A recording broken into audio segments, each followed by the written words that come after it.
Hey, welcome to the channel. Today I'm going to be giving you guys some unsolicited art advice. Well, I guess since you clicked on the video and it probably said something about this being unsolicited art advice, it is solicited and it's all on you for clicking on this.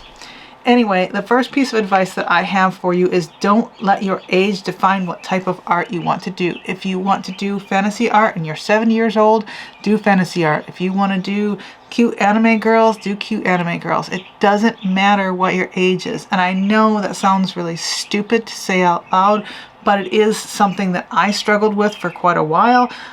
For some reason, I decided that I was too old to do fantasy artwork, and so I avoided doing it. Partially because I thought I was too old, but also partially because I thought I wasn't good enough. And that's a load of bull. Honestly, whatever age you are, it doesn't matter. Do what you love and that will shine through and it will make you happy, and who cares what the haters have to say. Second piece of advice is for people pleasers and mothers and caretakers and things like that. Make time for yourself. This is something that I have struggled with for a fair amount of my life. I always felt guilty about coming, and doing art for myself or whatever. And it was really dumb because there was nobody making me feel guilty but myself. My husband was perfectly supportive of it. I had one child and he was fine. But I made myself feel guilty about taking time for myself for things like this, and I'm trying to deprogram myself of that. So please, please, please try to deprogram yourself of thinking that it is selfish for you to take time for yourself. It is actually really not selfish, because taking care of yourself means you're taking care of your mental health, which means that you can be there more for the people that you love and you care about. Time for a quick Moxie break. As I was recording, my cat decided to come down and join me because I had my window open because it was actually kind of cold in my studio and it was nice and warm outside. So I opened up the window and she loves the outside. She tries to sneak outside almost every chance that she can get. And if I've got a window open, she'll be right there sniffing and looking outside and just enjoying the weather. Item the third, find a space where you can come and do your art.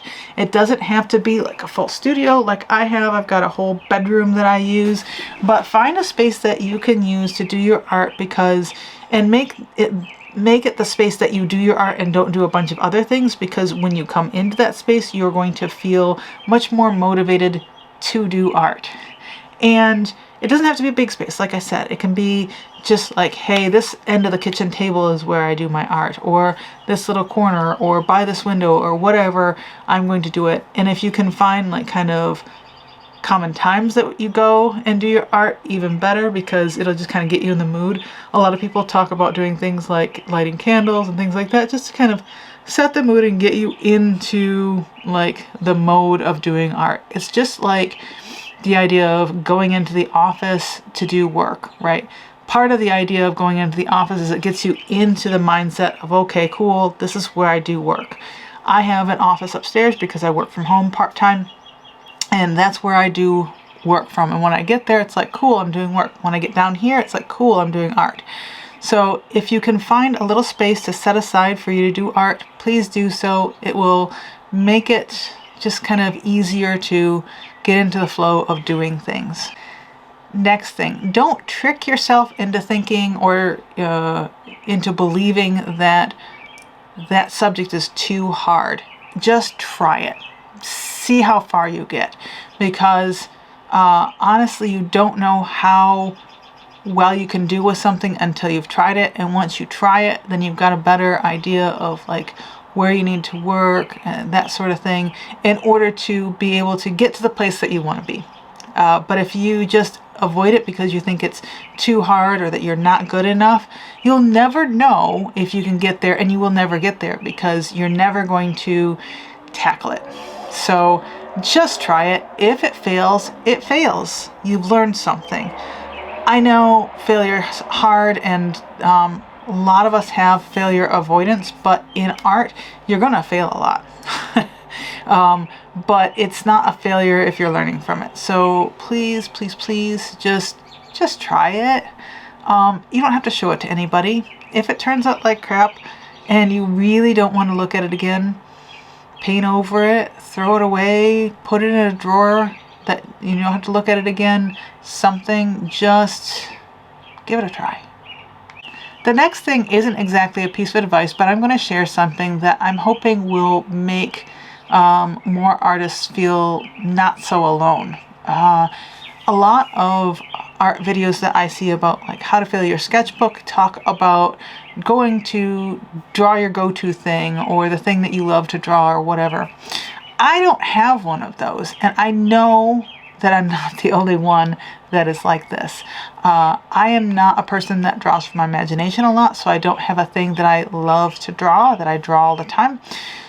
I'm always just trying to find something to draw, whether it's something in front of me or something that I've seen on Pinterest or whatever. That's the type of things that I tend to draw.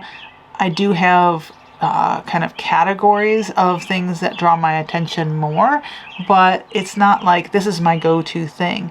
And it's okay if you don't have a go-to thing, but I would give this piece of advice, which is just draw lots of stuff.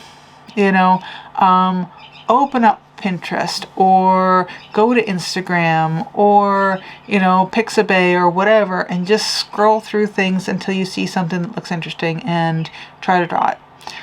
It doesn't matter what your sketchbook looks like because it's a sketchbook. Who cares?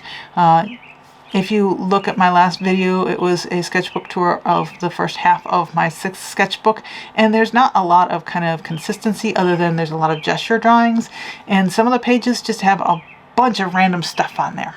It doesn't matter because it's my sketchbook. It's for me to practice and to see what I like and to just experiment and grow my skills. So just do it, find something that looks interesting at the time and draw it.